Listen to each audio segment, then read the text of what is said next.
You are watching KAVU 25 News Now weekends at 5:30. Good evening, I'm Amaya Norman and thank you for joining us. Christmas is a season for giving and even today celebrates the giving spirit of a longtime community leader. 25 News Now reporter Trenton Whiting. Join us with more details. Trenton. Thanks, Maya. The 5th annual Old Landmark Committee Christmas food giveaway took place today. It was located outside the American Legion Hall on Santa Rosa Street. Verlyn Sandra Avery, who passed away in 2021, founded the Old Landmark Committee and the yearly food drive. Sanders Wilkerson, Verlyn Sandra Avery's son, makes sure that his mother's caring spirit continues to live on. Had a great turnout. We did about roughly 400 cars today. We blessed some families, hopefully touched some lives of some people, some of our community service workers. We would try to be there for them and do whatever. The Old Landmark Committee Christmas food giveaway takes place each year in December. And it's just one of the many initiatives in the Crossroads meant to spread a little cheer during the holidays. Amaya, back to you. Thank you, Trenton. And that leads us to our viewer poll for today. How do you prefer to contribute to the local charities? Donate money, volunteering times, donating goods, supporting charity events or funds. And so far in the lead at 46% is supporting charity events or funds. We want to hear from you. Come to our website at crossroadsdate.com/vote. The University of Houston Victoria held their graduated ceremonies today for the class of 2024. Graduating students and families met at the VISD Fine Arts Center for the ceremony. The first graduation began at 9 this morning and the final ceremony began at 3 in the afternoon. The university also offered stream online for those who could not make it to the venue. Congratulations to the class of 2024. Time to check in on our weather with First Warn Storm Team meteorologist Trey Mining. Trey.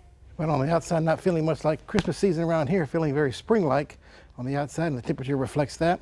We have temperatures, let's see, this will continue to move on through. There we go, 75 degrees. It was in the 80s today, and the temperature is still about the same as the feel-like temperature. There's the air temperature because of this light winds. Humidity is still 71%, a lot of humidity in the air. Cloud cover on the increase. Could see a few rain showers for too much longer. And then another cold front heads our way with plummeting temperatures after that.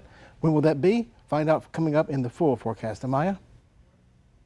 There's water in all the wrong places in this corner of West Texas. The Pecos River runs dry through this small town, mired in a severe drought.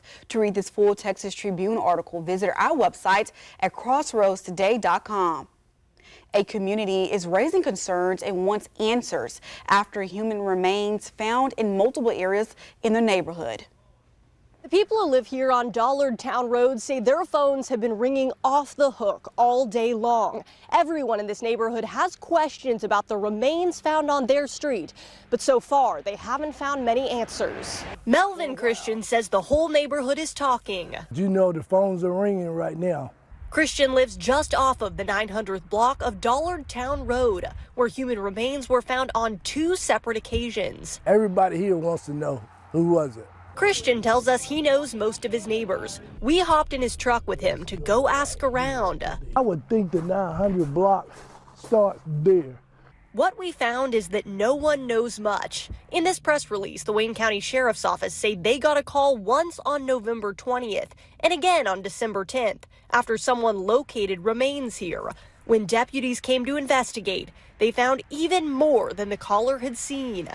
While it's unclear whether the remains are from one or more people, how long the remains might have been here, or whether a crime was committed, it makes Christian nervous. It's close to home. We normally don't have nothing like this. No, we don't have no crime here. Now, we've been asking investigators all day long for updates, and so far they tell us they don't have anything else to share. Heidi Kirk, WRL News in Wayne County. A Massachusetts man learned the hard way that climbing chimney is for Santa Claus, not criminals. Body camera footage showed 33-year-old Robert Longley stuck inside of a chimney after fleeing from police executing a search warrant. Fire crews rescued him and he was arrested on drug possession and outstanding warrants. A second suspect was also arrested on drug charges, while a third escaped by jumping from the roof onto a parked car. Now to new details in the killing of United Health Group CEO Brian Thompson. New York police sources changing the account of how the suspect left the city, while 3 is now talk on how he may waive extraditions from Pennsylvania. Here is where he was arrested. Here are more of the details. This morning, investigators are learning more about accused killer Luigi Mangione, facing charges with murdering United Healthcare CEO Brian Thompson in New York City. Sources telling ABC News the 26-year-old allegedly shot and killed Thompson after fixating on him for months. Investigators say they recovered a spiral notebook after arresting him. That notebook allegedly showing a growing hatred toward United Healthcare and its chief executive, resulting in the execution-style murder. Manhattan District Attorney Alvin Bragg says Mangione may be in New York City as early as Tuesday to face charges. Indications are that the defendant may waive and will be ready, whether he is going to waive extradition or whether he's going to contest extradition. This as we're learning more about Mangione's alleged movements the morning after the shooting, pictured here in this taxi, according to authorities. Police say there's video evidence showing the suspect leaving Manhattan by train, not by bus, as initially thought. Pennsylvania authorities say Mangione then spent several days traveling the state, eventually making his way to Pittsburgh, shortly before getting caught at this McDonald's in Altoona, Pennsylvania. United Healthcare telling ABC News that neither Mangione or his parents were United Healthcare members. Now, police say they're investigating if he allegedly targeted United Healthcare because of its size. Insurance companies are increasingly under siege. United Healthcare putting up fencing around its Minnesota headquarters. On Friday, United Health Group CEO Andrew Whitty writing an op-ed in the New York Times. We are struggling to make sense of this unconscionable act and the vitriol that has been directed at our colleagues who have been barraged by threats, and acknowledging we know the health system does not work as well as it should, and we understand people's frustrations with it.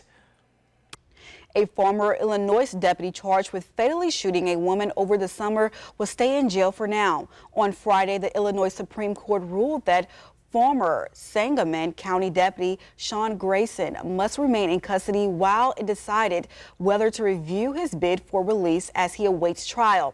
Grayson is charged with first-degree murder for shooting and killing 36-year-old Sonia Massey during a response to a possible prowler. The victim's family feels relief while the court has yet to decide on a new hearing order by an appeal court. It's unclear when the court will decide on the prosecutor's appeal. For more on today's news story, come to crossroadstoday.com. Don't forget to submit your birthday wishes. Carolina Strawn and Parker Cox will read them live on 25 News Now Sunrise. You can also submit a local military hero so we can recognize them. Coming up, U.S. Supreme Court to hear a major religious-based case for the first time in over a year.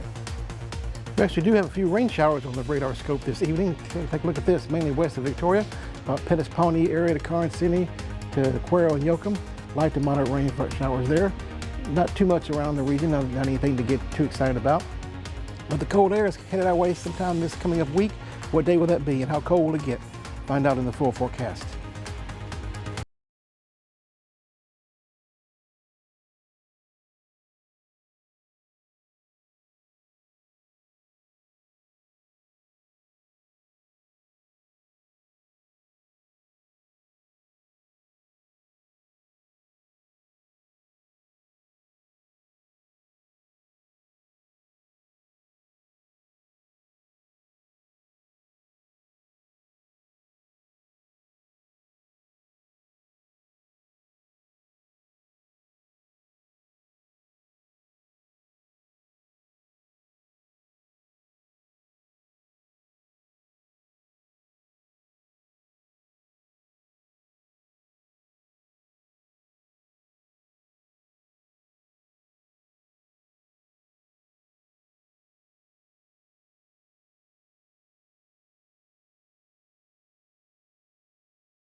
For the first time in more than a year, the U.S. Supreme Court is going to tackle a major religious-based case. The Wisconsin Supreme Court will decide if religious entities should be exempt from state unemployment taxes. Catholic Charities argues the state violated the First Amendment by denying its exemption request. Earlier this year, the court sided with the state, ruling Catholic Charities didn't meet the standards for a religious exemption. Catholic Charities point out that the federal government in 47 states offers such an exemption to religious organizations. President-elect Donald Trump says the Republicans will push to eliminate daylight saving time, calling it inconvenient and costly. Elon Musk and Vivek Ramaswamy also supported ending the practice. Polls shows how many voters no longer favor the time change, but any change would need approval from Congress. 29-year-old Missouri native Travis Timmerman is on his way home after being rescued from a Syrian prison by rebel fighters after 7 months of captivities, those rebels overthrowing the brutal regimes of Bashar al-Assad, whose family had ruled the country since 1971. After being held captive in Syria for the past 7 months, American Travis Timmerman is now a free man. Seen in this video being escorted out of a van and into the hands of US military at a remote US base in southeastern Syria on Friday before being flown to Jordan. The world learning of Timmerman when this video surfaced earlier this week, showing him describing how he was rescued from a Syrian prison by rebel fighters. I was imprisoned in a cell by myself. They took a hammer and they broke my door down. His release following the fall of Bashar al-Assad's totalitarian regime in Syria.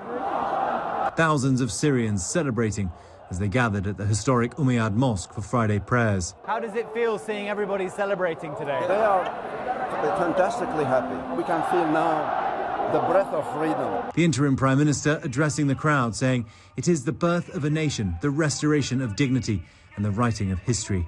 Assad ousted by the rebel group Hayat Tahrir al-Sham. Secretary of State Anthony Blinken says the US has had direct contact with HTS, which it considers to be a terrorist organization, but the US has signaled it would recognize a future Syrian government under certain conditions. The transition process should be Syrian-led and Syrian-owned and produce an inclusive and representative government. Syria should not be used as a base for terrorist groups or others who threaten Syria's people, its neighbors, or the world. Well, diplomatic activity is now ramping up as regional powers try to figure out how to deal with this new rebel group. Qatar, the latest country who will send a delegation. James Longman, ABC News in Damascus. 2024 is on track to be in the hottest year in record history. According to NOAA, from January to November, temperatures were 2.3 degrees higher than the 20th century average, surpassing the previous record set in 2023. November marks the second warmest on record, continuing the trends of rising global temperatures linked to climate change.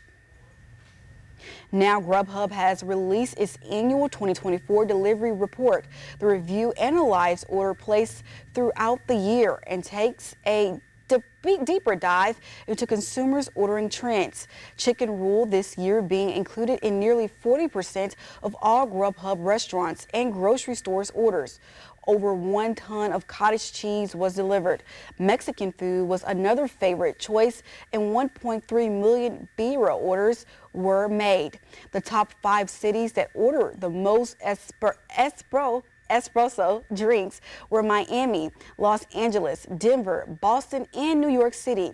The city that placed the most alcohol beverages ordered to their hotels were Virginia Beach, Chicago, New York City, and Washington, D.C. Experience our digital streaming service at Crossroads Today Plus. Stream our daily newscasts and much more using your connected TV. Just download Crossroads Today Plus on your Roku, Amazon Fire TV, Apple TV, or Android TV. Search Crossroads Today Plus. It definitely was above normal. Our temperatures here, we can sure feel that. 84 degrees was the high today. Our average is 68, so well above normal. These temperatures will be changing in a big way coming up toward the middle part of next week coming up. How cold will it get? We'll find out coming up in your forecast.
Good afternoon, everyone. Trey Mining here. It was a very warm day today, but not the case in most of the state of Texas north of about I-10 or so. Look at these temperatures currently. 51 degrees in Amarillo, 59 degrees in Wichita Falls, 60s in Dallas, while we're in the 70s or 80 degrees from Austin southward toward Victoria and down to the Rio Grande Valley. Obviously, the front is lying right about here. It needs a push from the north to get it all the way into South Texas, but that won't occur until next week sometime.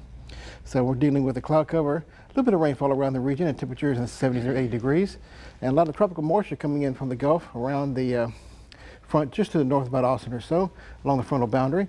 Continue to feed in that moisture source here, and not anything too severe or anything like that, not anything that's bringing any heavy rainfall, but mostly light to moderate rainfall all the way from our area here west of Victoria toward Corpus Christi and up and arcing over to about LaGrange and north of Houston toward the East Texas Lakes area.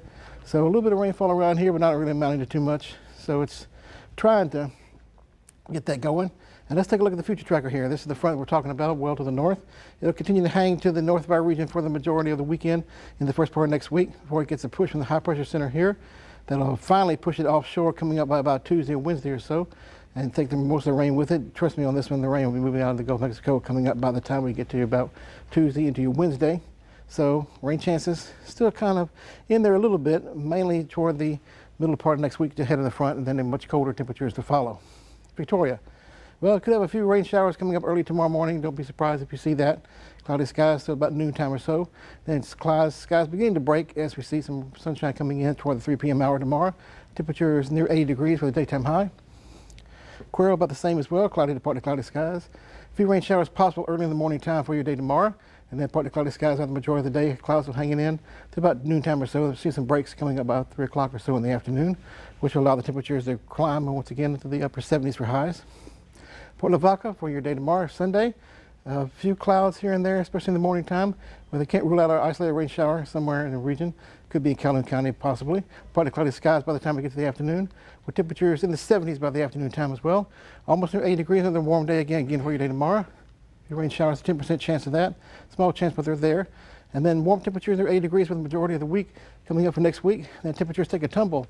Highs in the 50s for Thursday. Take a look at that. With lows in the 40s, sunny and cold definitely with northerly winds. So feeling more like the season as we head toward the end of next week. Rain chances again ahead of the front Tuesday and Wednesday, so keep that in mind. And so starting off warm next week and then cold temperatures to end the week coming up by Thursday, Friday, and Saturday. So get prepared for that. You'll get your big coat out. Definitely at that time. Take a look at this right here. This is the way to be connected with us. Get your smartphone, scan the code you see right there on your screen. It's very easy. What you need to do is scan the code, like I said. Of course, that'll take you to a web page. You can download our app. News, weather, and sports at your fingertips. Very easy, convenient, free of charge to use, and stay connected with us. Speaking of sports, I see Ray Robinson over there. Yes, you do, Trey. It is a Class 2A takeover for the Crossroads. Coming up, we're taking a look into the Shiner Comanches playoff run and more in sports.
The countdown to Jerry's World is on, and we're talking about two teams from the Crossroads all taking over Class 2A football. Yesterday, Max talked about the Ganado Indians advancing well. Today, we're here to talk about a team whose season might have went under the radar in the Shiner Comanches.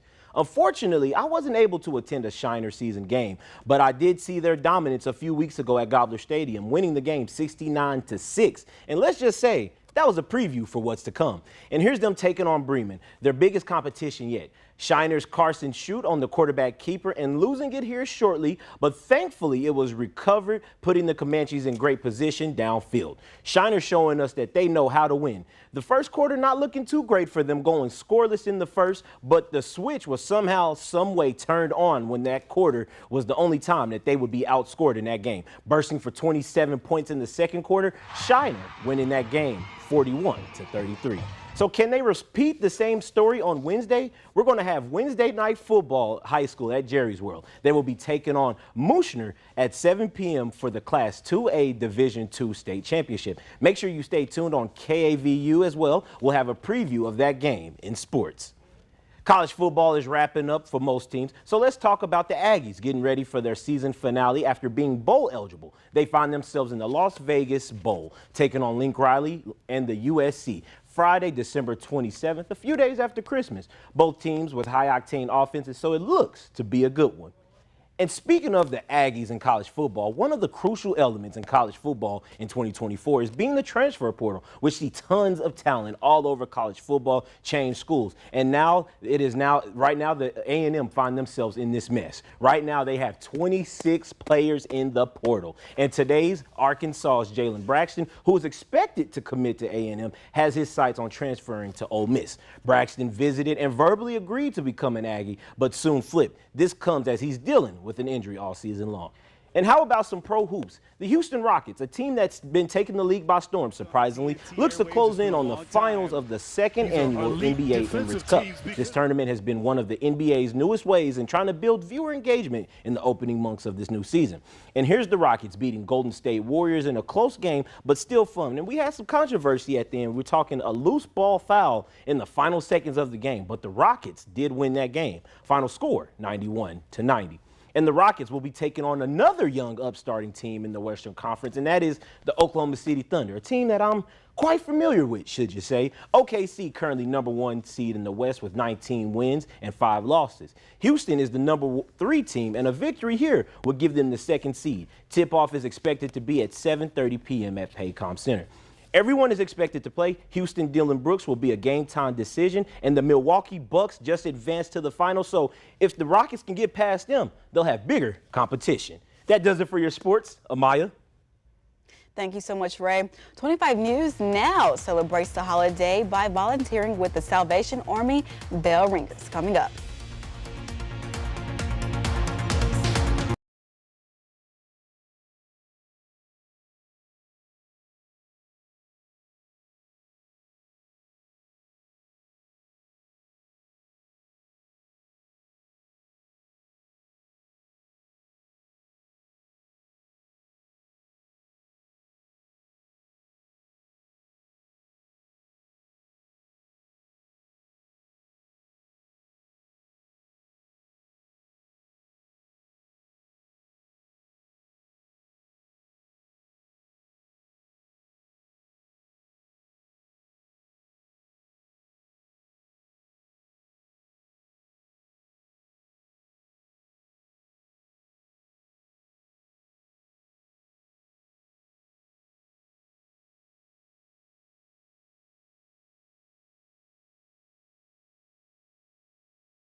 The 25 News now rang in the holiday with the Salvation Army. Some of our staff volunteer to join the Salvation Army bell ringers today. The news staff rang the bell outside of Walmart on Navarro, starting at 10 in the morning.